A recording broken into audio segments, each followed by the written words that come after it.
terminen tan mal. Entonces, vamos a seguir con esto un poquito más.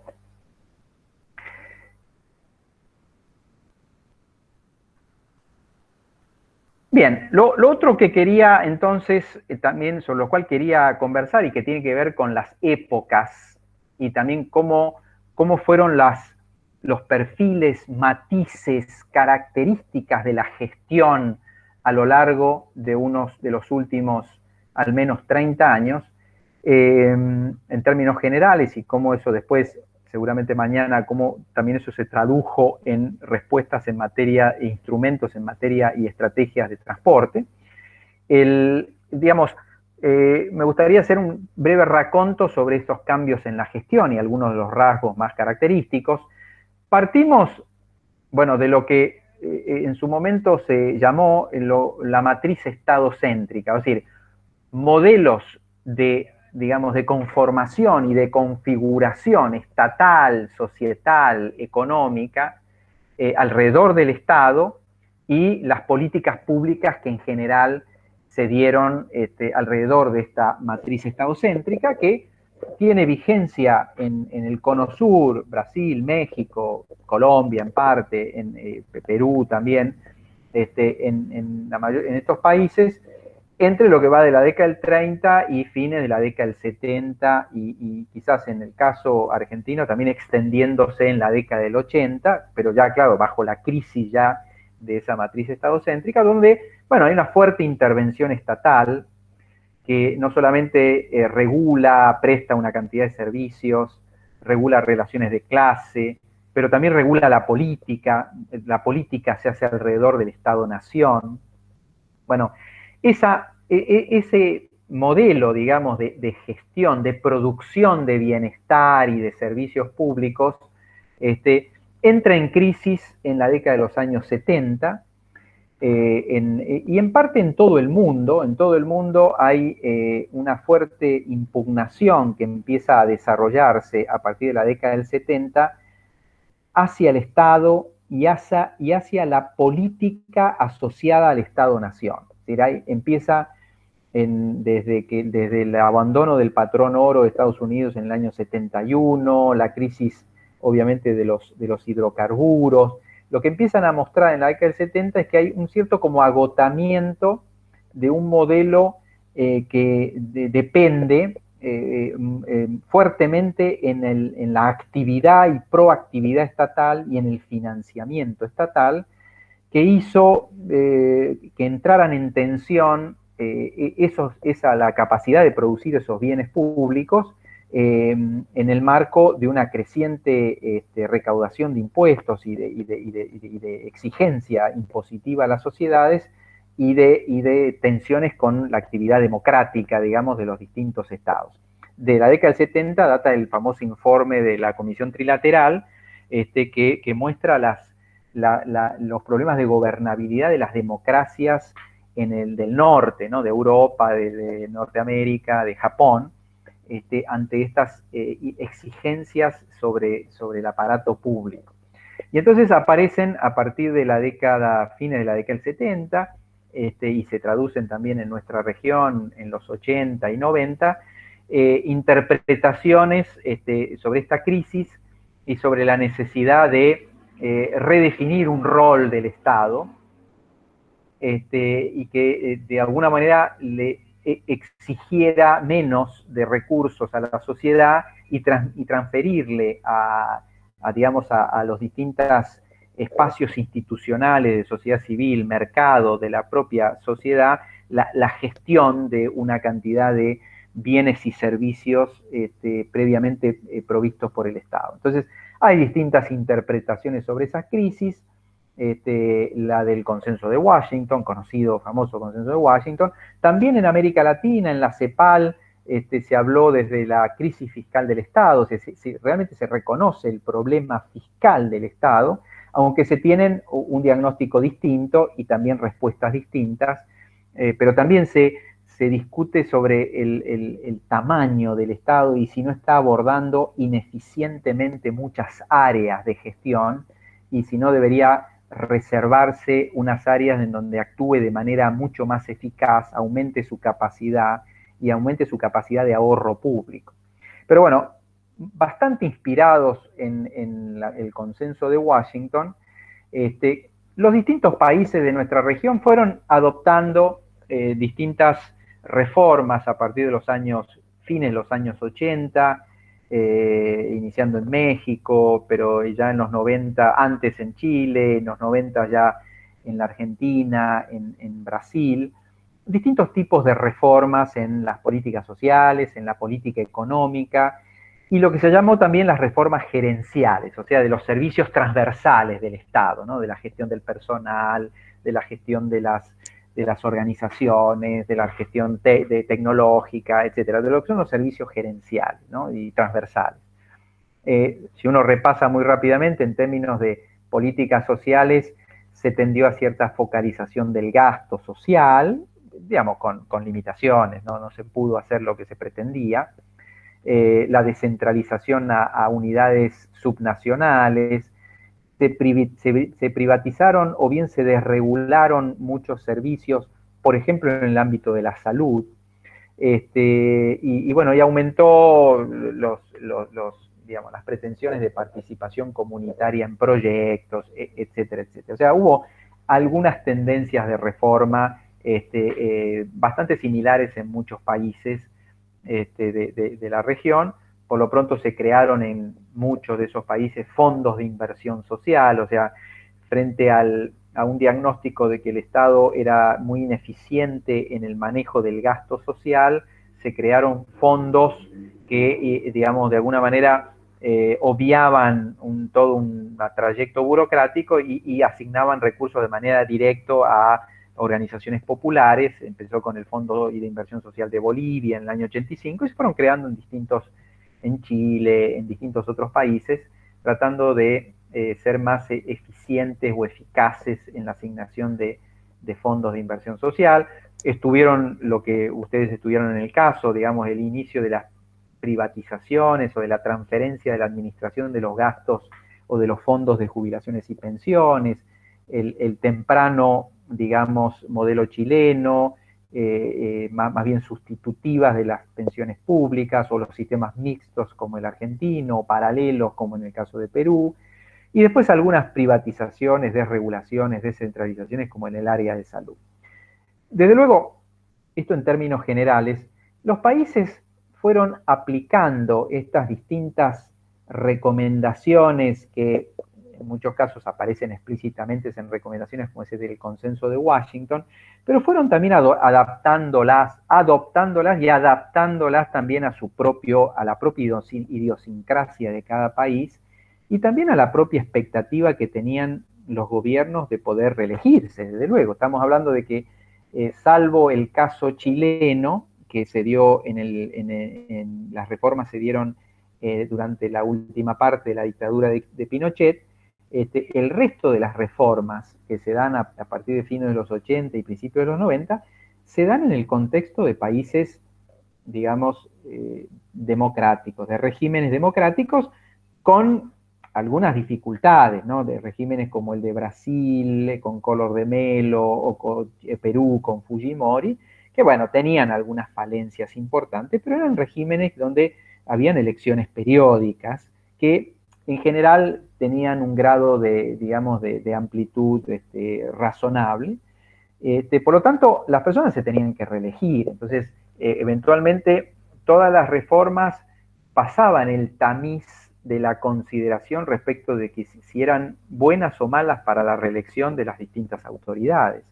Y algunos fueron reelegidos. El caso de Menem fue reelegido. Otros no tuvieron la misma suerte, que fue el caso de Collor de Mello, que sufrió el impeachment, es el juicio político, y bueno, empezó otra, pero de quien lo reemplazó después, que es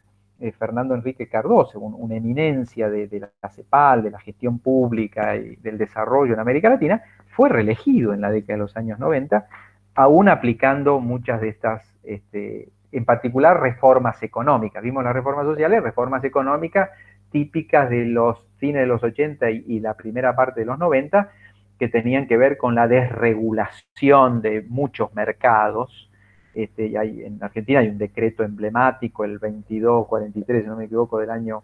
si no me equivoco, 91, que realmente desregula una cantidad de actividades,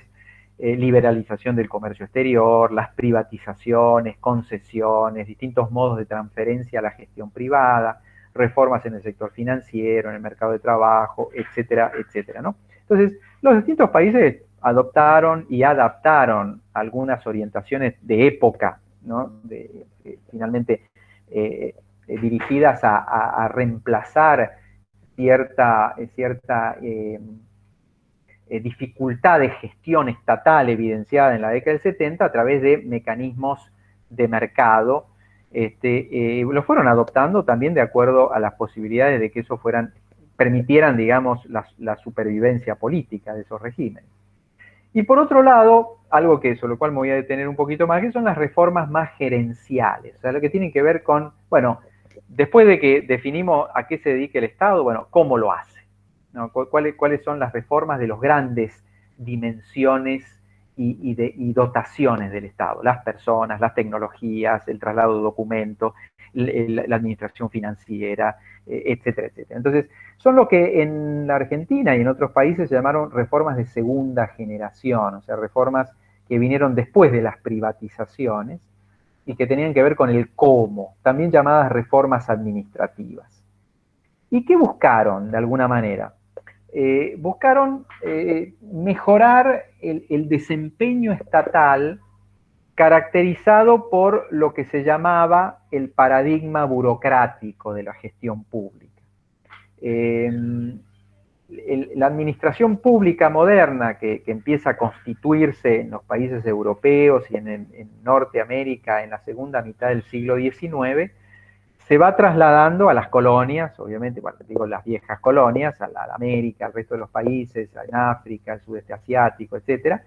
Y bueno, va transfiriendo un poco el modelo administrativo más clásico, que era el que se llamó posteriormente el paradigma burocrático.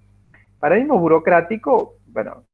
digamos, tiene una serie de rasgos, uno de los cuales el más saliente, uno de los más salientes es esta idea de establecimiento de reglas y de formalización en el seguimiento de las reglas, el ejercicio impersonal de la autoridad, el acceso por mérito, la autonomía, el ejercicio de la gestión pública a través del monopolio estatal, las vinculaciones eminentemente jerárquicas. Estos son principios del paradigma de la conformación de la administración como nosotros la conocemos tradicionalmente, ¿no? Y más allá de la carga peyorativa que tenga esta idea de paradigma burocrático y en general de la palabra burocracia, en realidad ese paradigma respondía a un principio democrático básico, es que hay que administrar el patrimonio público y por lo tanto hay que separar el patrimonio privado de quienes ejercen la autoridad pública del patrimonio público propiamente tal. Por lo tanto, hay que establecer una serie de reglas muy rígidas para la administración de la cosa pública. La administración pública moderna se crea al mismo tiempo en que se consolidan las democracias en Europa y después posteriormente en América Latina. Entonces, puede tener una carga peyorativa, pero la creación de la burocracia clásica, digamos, de la administración pública clásica y todas sus reglas y a veces su indolencia, mejor dicho, las exacerbaciones de lo que es el tema de las reglas y la formalidad y la jerarquía y estas cuestiones, todo esos, las perversiones de eso, en la indolencia, en la falta de dinamismo, etcétera. En realidad hay que recordar que en sus inicios tenían que ver con esta idea de crear una administración moderna protectora de los ciudadanos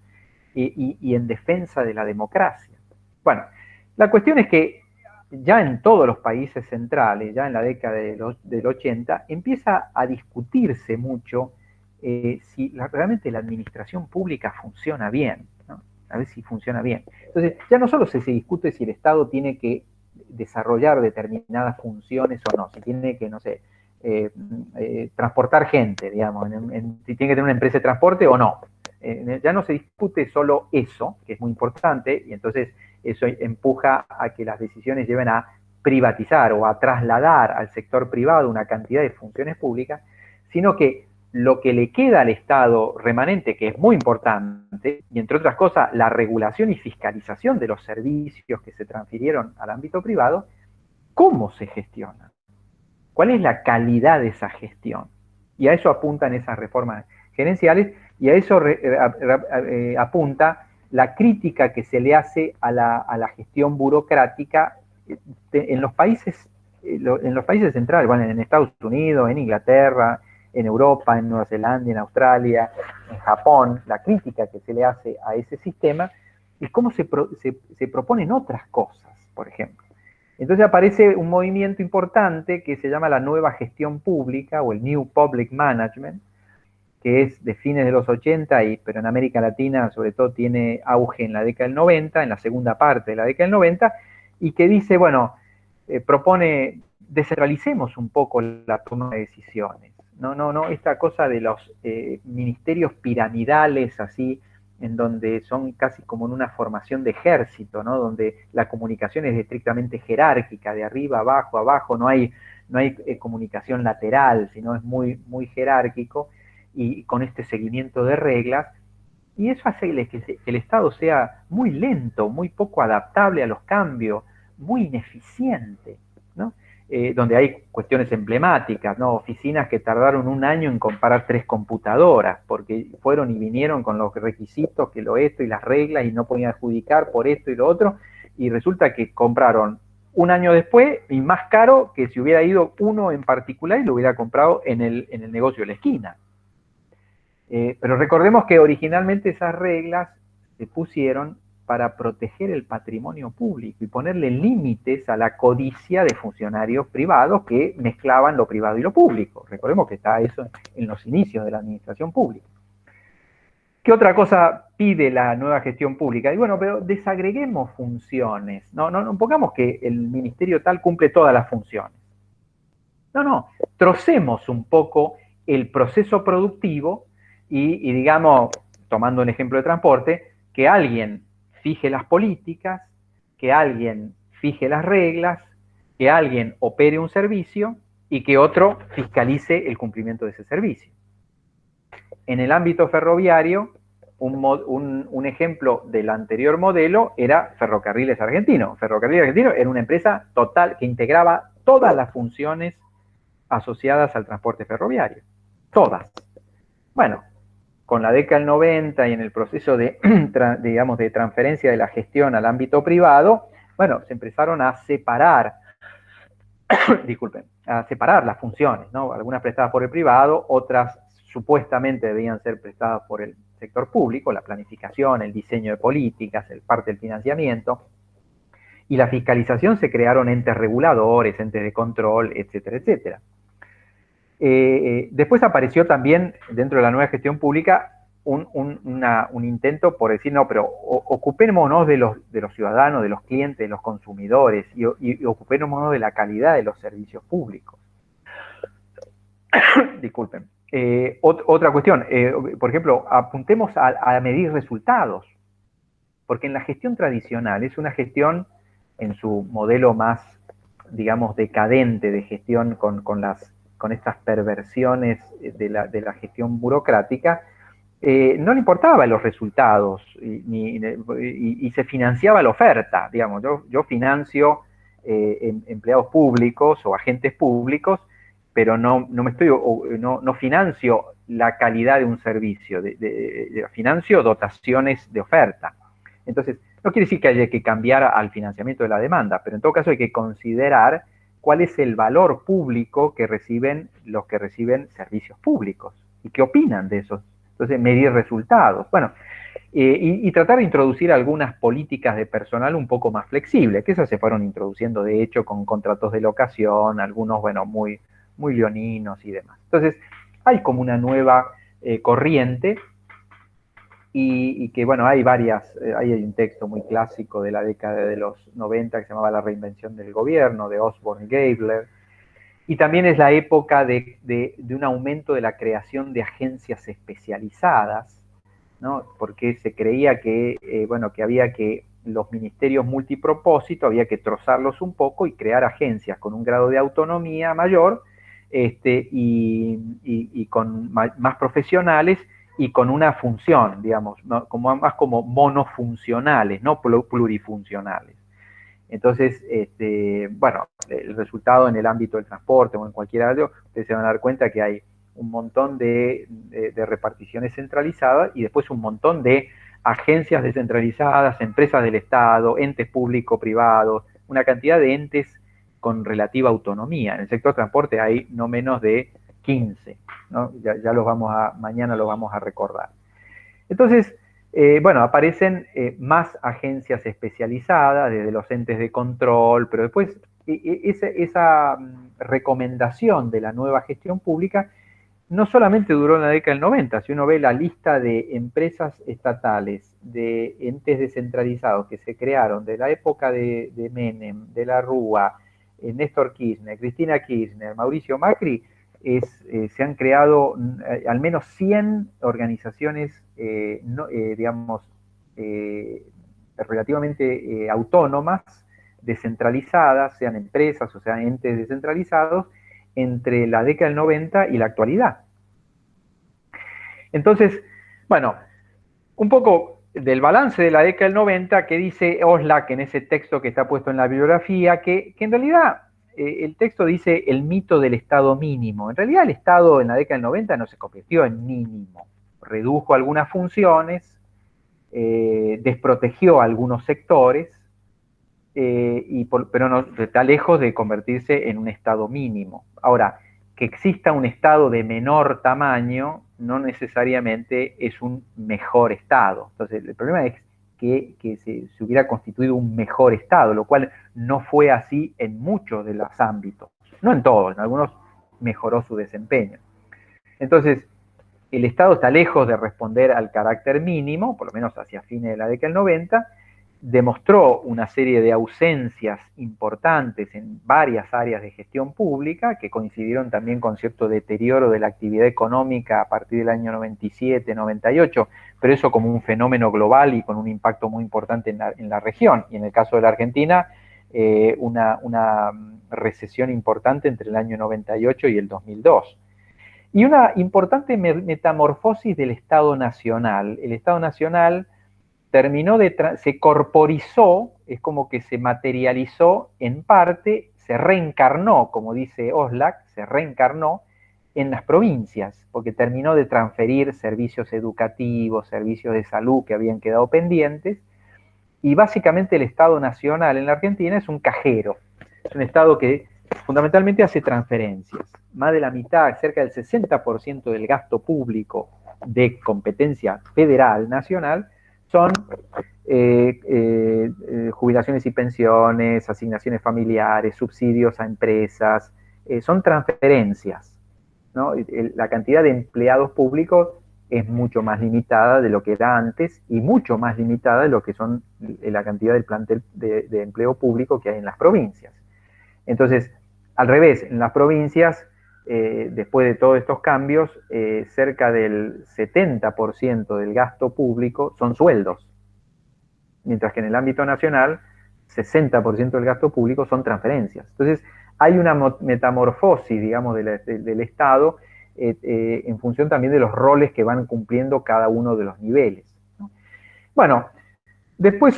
en la década de los 2000, hubo nuevas tendencias, después de los fallidos resultados de los intentos de reforma de la década del 90, sobre todo de lo que se pretendía lograr con una revitalización de los actores privados, etcétera. Bueno, los resultados no fueron los previstos, y los nuevos gobiernos que empiezan a hacerse cargo, digamos, de los distintos países de la región, que en algunos casos son llamados como de nueva izquierda,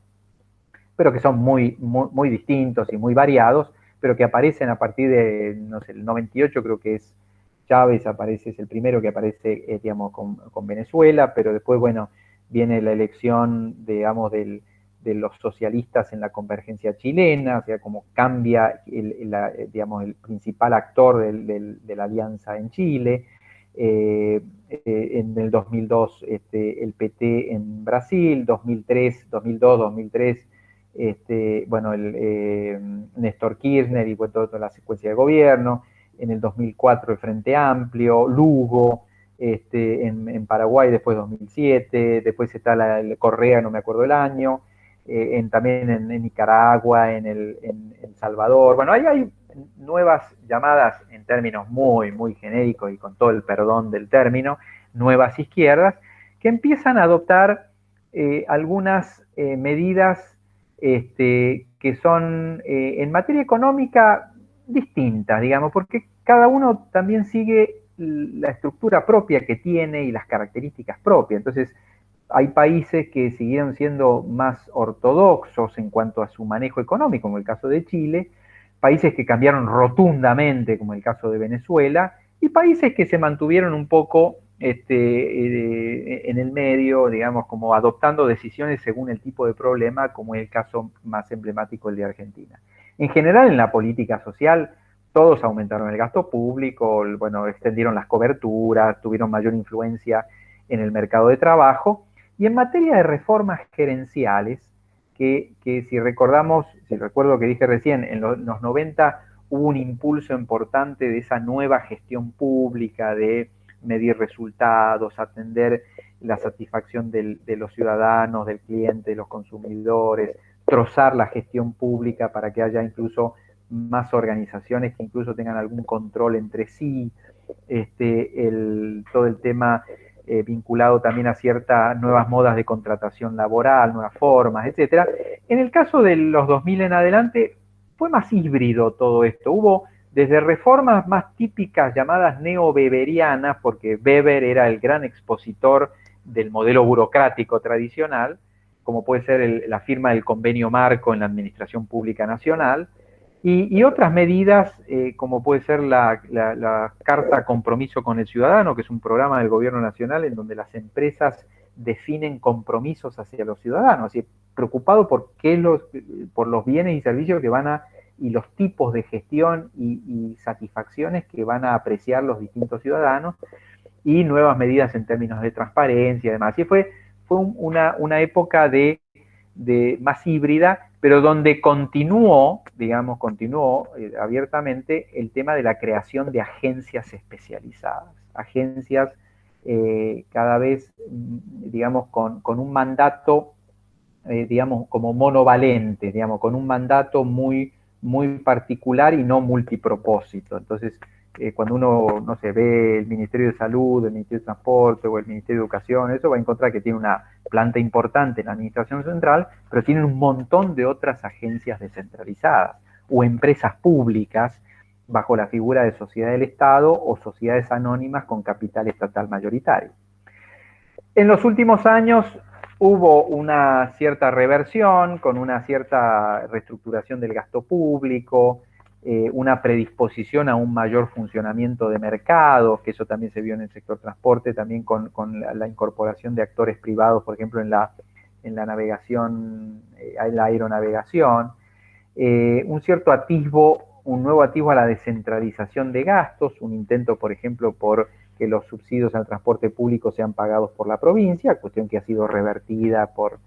porque ya están abultado el monto de los subsidios al transporte, que no hay ninguna provincia que realmente pueda sostener o lo sostiene muy parcialmente. Continuó la estrategia de creación de agencias y un intento por reducir algunos planteles públicos que fue bastante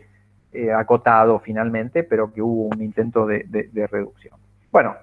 esto es un poco un rápido recorrido por un poco lo que ha sido la gestión pública en los últimos 20, 30 años, los principales desafíos y sobre todo en el